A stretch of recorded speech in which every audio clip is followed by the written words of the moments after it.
सांसद चुन करके बैठेंगे, वो कौशाम्बी की जनता उसको चुन करके भेजेगी।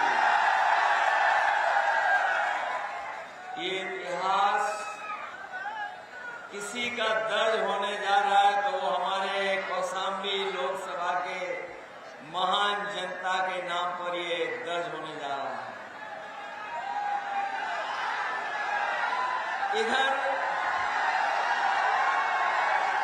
आपने 4 चरणों का चुनाव देख लिया है। ये 4 चरणों का चुनाव आपने देखा है और आपको महसूस हो गया होगा भारतीय जनता पार्टी के नेताओं के भाषण से,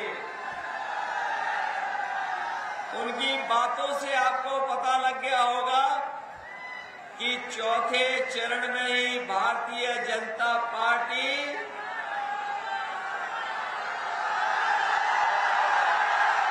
चारों खाने चित हो चुकी है।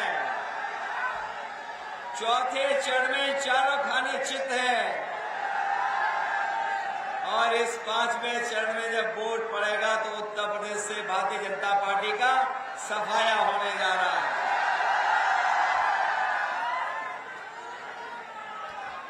ये बीजेपी पिछले 10 साल से सरकार में है। दिल्ली वालों की सरकार 10 साल से चल रही है और उत्तर प्रदेश में 7 साल की।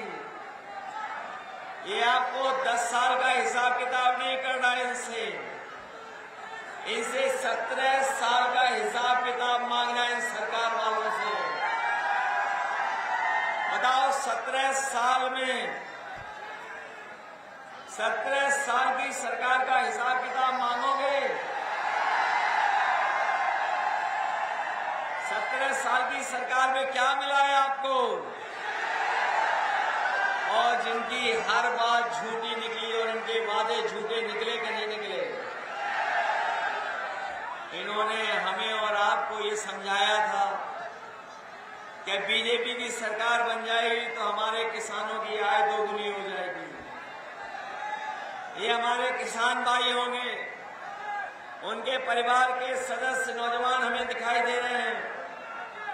क्या किसानों की आय दोगुनी हो गई? ना दोगुनी आय हुई। और अगर हमारा किसान अपनी लागत का हिसाब किताब लगाएगा तो लागत इन्होंने बढ़ाने का काम किया है। न केवल किसानों की लागत बढ़ाई इन्होंने, हमारे किसान भाइयों को याद होगा यही भारतीय जनता पार्टी आपकी फसल की पैदावार को लूटने के लिए और हमारे किसानों की जमीन को कब्जा करने के लिए 3 काले कानून लेकर के आई थी। हमारे किसानों ने सरकार के खिलाफ आंदोलन किया, जगह जगह धरना दिया, खिलाफ खड़े हो गए। सरकार जो कुछ कर सकती थी सरकार ने किया। सरकार ने दीवारें बनवा दी सड़कों के बीच में, कीलें लगवा दी, पुलिस प्रशासन लगा दिया, लेकिन हमारा किसान डरा नहीं, झुका नहीं। वो दिल्ली जाकर के सरकार को घेरने का काम किया। हमारा किसान सालों साल बैठा रहा धरने पर, सालों साल आंदोलन चलाता रहा। धूप, गर्मी, सर्दी, बरसात, हर मौसम का उसने सामना किया और तभी किसान वापस लौटा जब उसके 3 काले कानून सरकार ने वापस ले लिए। ये लड़ाई अभी खत्म नहीं हुई है। 3 काले कानून वापस ले लिए हैं, लेकिन अभी हमारे किसानों की फसल की पैदावार के लिए जो कानून बनना था, उनके फसल की कीमत दिलाने के लिए, वो भी सरकार ने नहीं बनाया है। ये हमारी लड़ाई जारी रहेगी और अपने हम किसानों को, गरीबों को भरोसा दिला के जा रहे हैं। 4 जून के बाद इंडिया गठबंधन की सरकार बनने जा रही है।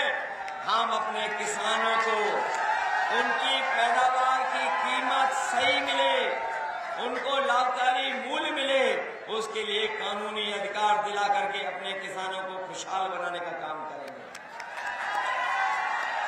ये सरकार, इन सरकार के फैसलों ने हम अपने किसानों को याद दिलाना चाहते हैं और बड़ी जिम्मेदारी के साथ पत्रकार साथियों के सामने कहना चाहते हैं, ये दिल्ली वाले और लखनऊ वाले आ रहे होंगे, किसानों के लिए न जाने क्या क्या बता रहे होंगे, लेकिन हमारा किसान जानता है कि बीजेपी के पिछले 10 साल की दिल्ली की सरकार में और जगह जगह जहां बीजेपी की सरकार है, उसकी नाकामी की वजह से 1 लाख किसानों ने आत्महत्या की है। 1 लाख किसान अपनी गरीबी के कारण, कर्ज के बोझ के कारण, अपनी परेशानी के कारण 1 लाख किसान ने आत्महत्या कर ली।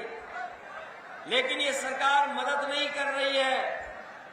इस सरकार ने बड़े बड़े उद्योगपति, बड़े बड़े कारोबारी, बड़े बड़े पैसे वाले लोगों का कर्ज माफ कर दिया।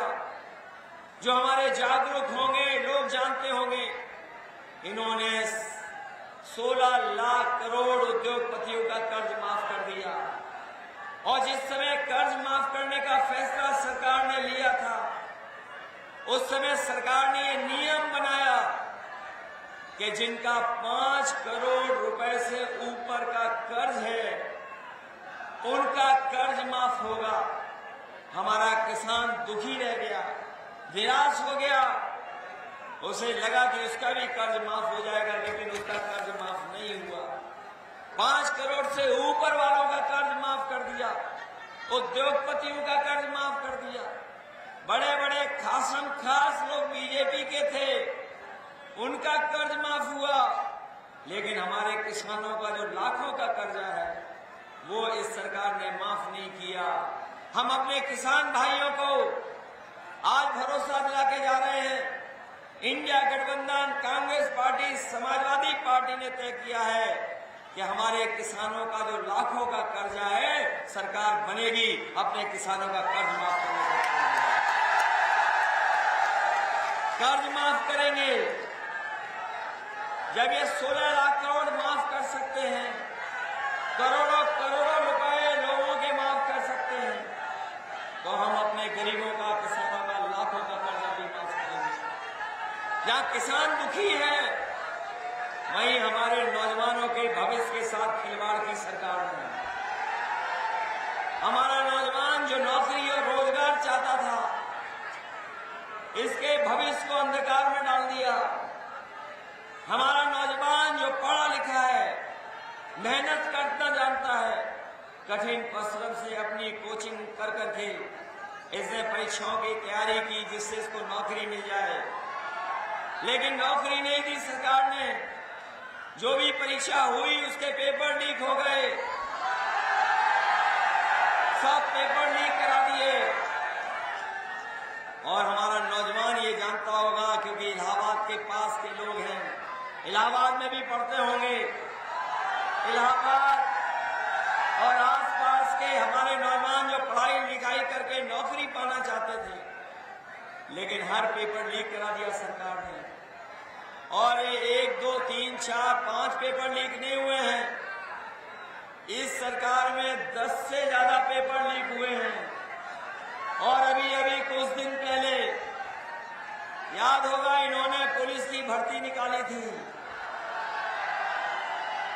और पुलिस की भर्ती के परीक्षा 2 दिन चलाई इन्होंने, और इन्होंने कहा कि हमने इतना सुरक्षा का इंतजाम किया है, इतनी अच्छी तैयारी की है कि पेपर लीक नहीं होगा।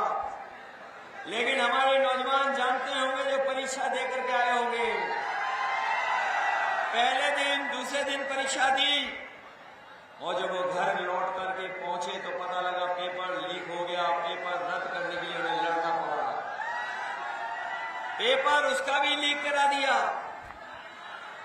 पता नहीं बीजेपी की सरकार कैसी है, इसका लीकेज नहीं रुक पा रहा है। बताओ, लीकेज है सरकार में कि नहीं है? और कितने पेपर लीक कराए? सब पेपर लीक कराए। हमारे नौजवान साथियों, आपकी नौकरी से खिलवाड़ तो की है, लेकिन जरा सोचना जा करके आपके 1/3 जीवन से इन्होंने खिलवाड़ करने का काम किया है। ये जो परीक्षाएं रद्द हुई हैं, ये नौकरी तो नहीं दी है, लेकिन आपके 1/3 जीवन की बर्बादी की है इन्होंने। 1/3 जीवन खराब कर दिया नौजवानों का। और यही नहीं, हमारे फौज के लिए जो नौजवान तैयारी करते थे सड़क पर दौड़ करके, ये सड़क पर दौड़ के मेहनत करते थे, अपने खेतों के मेड़ पे दौड़ के, अपने गांव में कुछ खेल का मैदान बना करके दौड़ के तैयारी करते थे फौज की नौकरी के लिए। सोचते थे कि फौज की नौकरी में जाकर के पक्की नौकरी और देश की रक्षा करने के लिए वर्दी पहनेंगे। लेकिन इस सरकार ने उनकी भी नौकरी 4 साल वाली कर दी। ये जो अग्निवीर की नौकरी 4 साल वाली, मैं अपने नौजवानों को कह के जा रहा हूं, हम समाजवादी लोग हैं।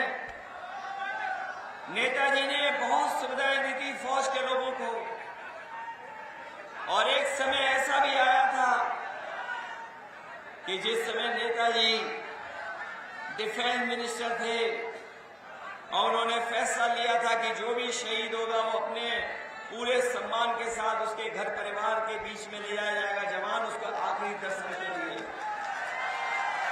उस समय की सरकार ने बजट का बहाना लिया कि बजट नहीं है, ये योजना नहीं पूरी हो सकती है।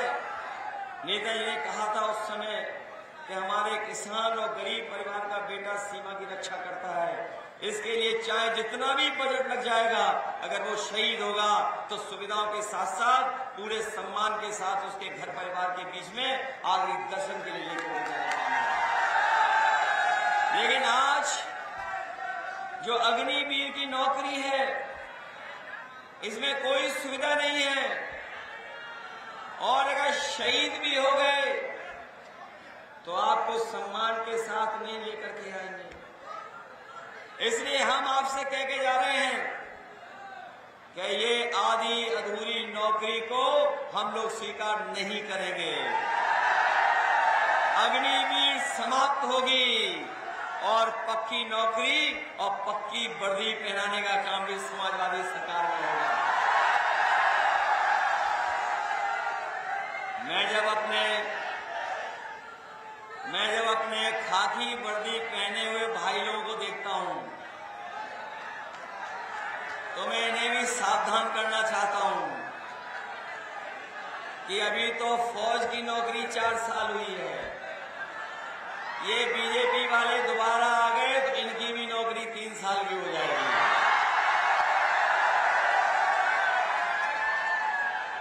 ये प्रेस के लोग पूछते हैं कि कैसे हो जाएगी, ये कभी कभी पूछते हैं कि कैसे हो जाएगी इनकी नौकरी 3 साल की।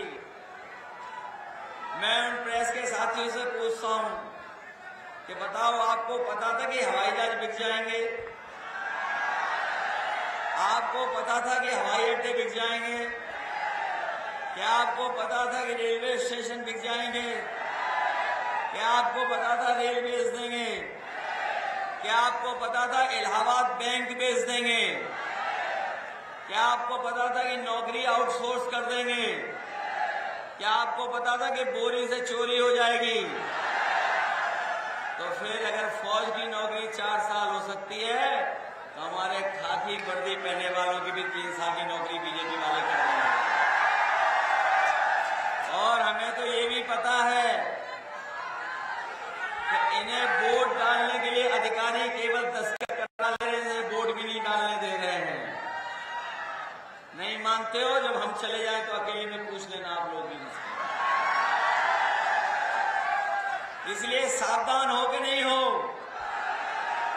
ये बीजेपी वालों ने बोरी में चोरी की कि नहीं की? पहले कितनी बोरी में चोरी हुई और अब कितनी हो गई? मैं कभी कभी सोचता हूं ये बोरी की चोरी कहां से सीखी है इन्होंने। हमें पार्ले जी का बिस्किट पैकेट याद आ जाता है। जो पुराने लोग होंगे वो जानते होंगे। बताओ, पहले पार्ले पैकेट कितना बढ़ाता था और अब कितना बढ़ाता है।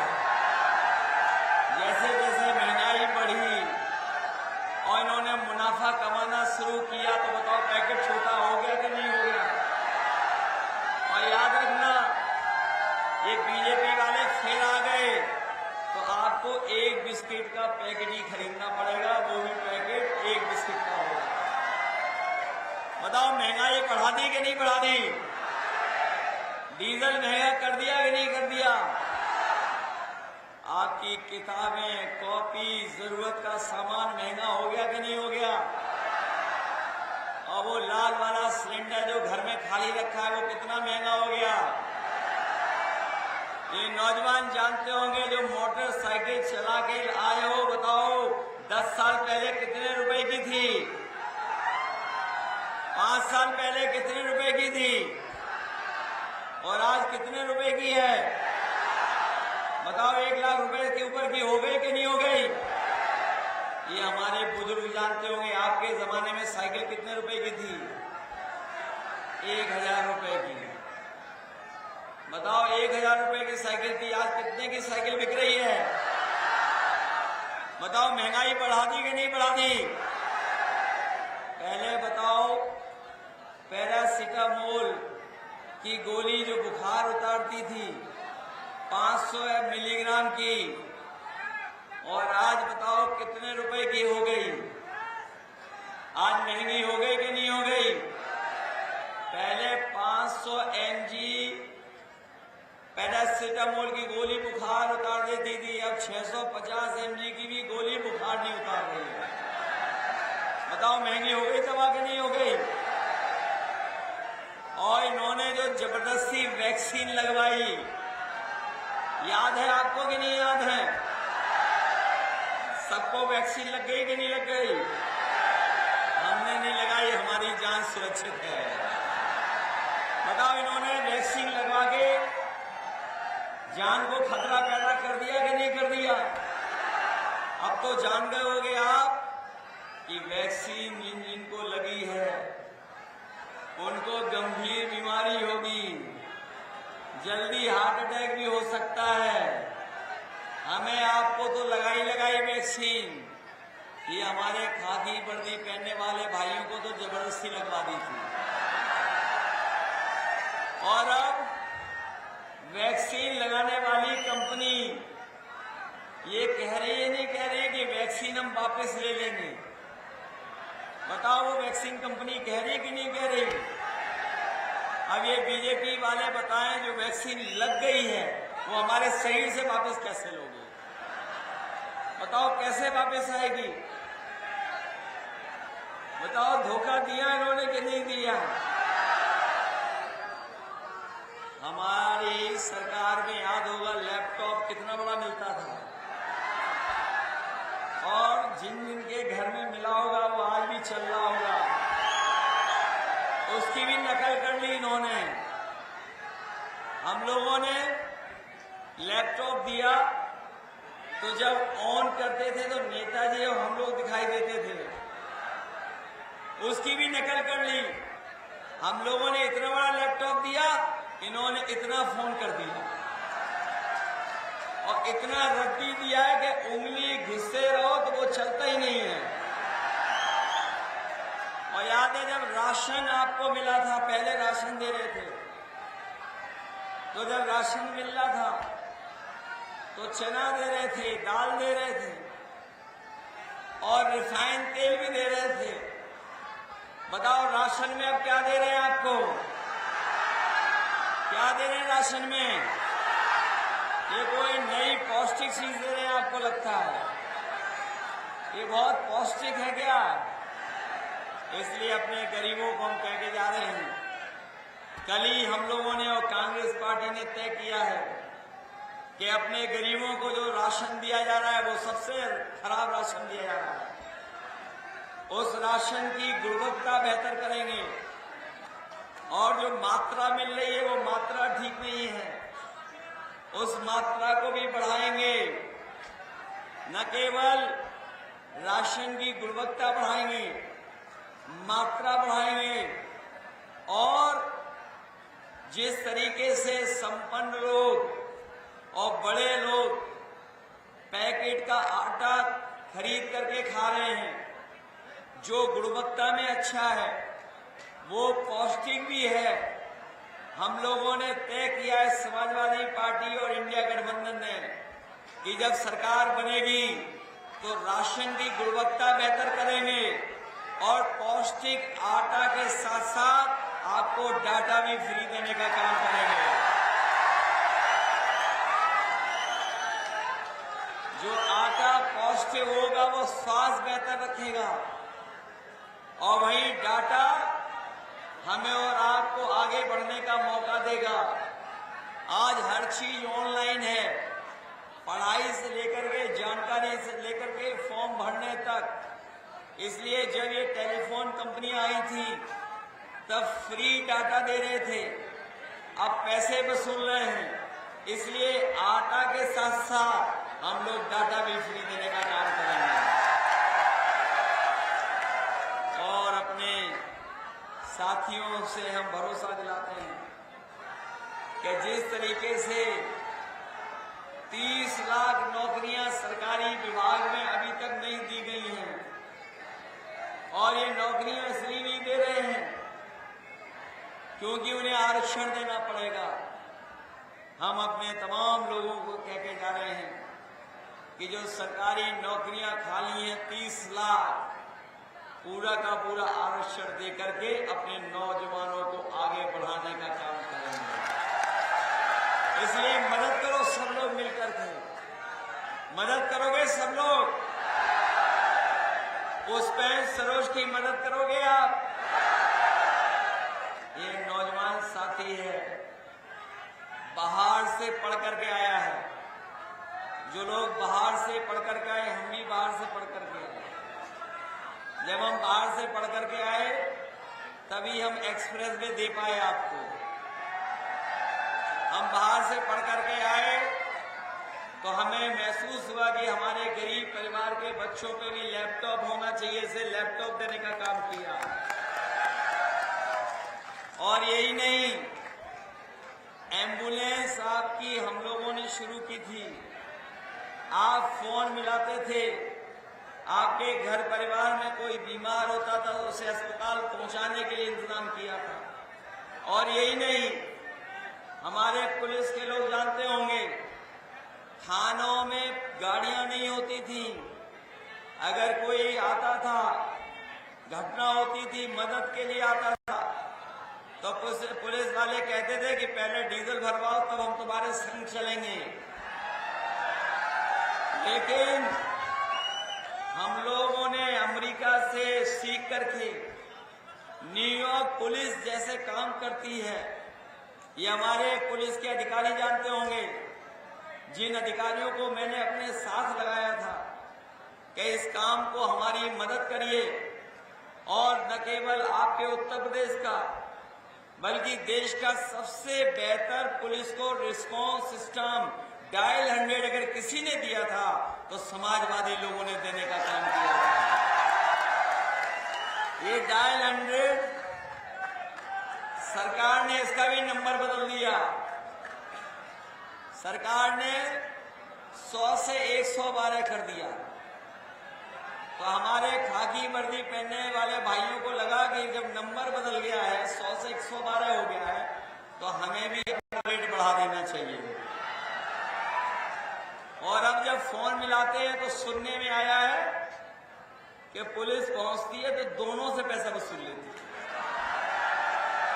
बताओ, व्यवस्था खराब कर दी कि नहीं कर दी? ये जो सुबह 4 बजे उठ करके योगा करते थे,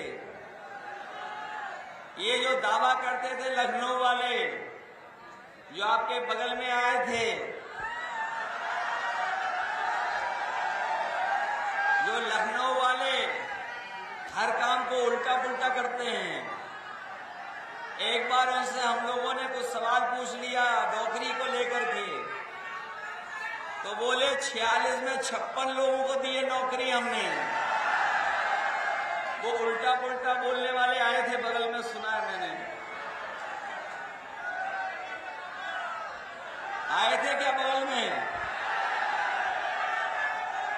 सुना उनका तंबू उखड़ गया, कोई था ही नहीं। बताओ भाजपाइयों का तंबू उखड़ गया कि नहीं उखड़ गया? ये कौशाम्बी बहुत ऐतिहासिक धरती है। ये कौशाम्बी के लोगों ने पिछले चुनाव में समाजवादियों का बहुत सम्मान बढ़ाया। उन परिस्थितियों में हमें सब सीटें जिता करके भेज दिया, सब सीटें जिता दी। इसलिए हमें बहुत भरोसा है आप पर, अपने कौशाम्बी की जनता पर। कौशाम्बी की जनता पे हमें बहुत भरोसा है कि एक नौजवान जो राजनीति में शुरुआत करने जा रहा है, जो पढ़ा लिखा है, न केवल आपकी चीजों को समझता है बल्कि दुनिया में क्या बदलाव आया उन चीजों को भी समझता है। दुनिया कहां खड़ी दिखाई दे रही है और हम कहां खड़े हैं, उन सब चीजों को समझ करके अगर आपकी सेवा करेगा तो ये नौजवान सेवा करने का काम करेगा, इसकी आप मदद करने का काम करेंगे। ये तो पता ही होगा कि आखिरी समय पे हमें भी लड़ना पड़ा चुनाव।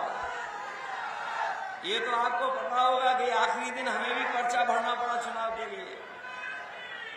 अभी हम भी लड़े कन्नौज से, और जब कन्नौज से चुनाव लड़े तो ये जो भारतीय जनता पार्टी की बूथ कमेटी अब लूट कमेटी बन गई है। ये लूट कमेटी की तरह काम कर रहे थे। हमें जाना पड़ा बूथ पर देखने। इसलिए अपने नौजवान और समाजवादी साथियों, इंडिया गठबंधन के साथियों से मैं अपील करना चाहता हूं कि आप वोट के दिन घबराओगे तो नहीं। अगर कोई रुकावट करे तो बताओ, रास्ता ढूंढ करके बूथ पे पहुंच जाओगे कि नहीं? इसलिए अपने बूथ की रक्षा करोगे, एक एक वोट डालोगे आप लोग। और ये जो लोग डबल इंजन की सरकार बोल रहे थे, ये जो डबल इंजन सरकार वाले लोग कहते हैं डबल इंजन की सरकार, इनकी बड़ी बड़ी होर्डिंग देखी है आपने? उसमें एक इंजन पहले से ही गायब है। और देख लेना, जिस दिन वोट पड़ेगा तो वो इंजन अपने आप चला जाएगा दूसरा। एक खटारा इंजन और है, उसकी तस्वीर है ही नहीं कहीं। वो जो खटारा इंजन है उसके वीडियो बहुत वायरल हो रहे हैं। वो खटारा इंजन यहीं का है क्या? सुना है जमीन और लूट और सब कुछ कर रहा है वो खटारा इंजन। बताओ, उस खटारा इंजन को हटाओगे कि नहीं हटाओगे? हटाइए उस खटारा इंजन को। और ऐसे खटारे इंजन के लिए हम एक गाना लेके आए हैं दिल्ली से। कौन है? कोई गाना चलाने वाला है कि नहीं है? इसलिए जो दिल्ली से वो गाना है खटारा इंजन के लिए, जो सांसद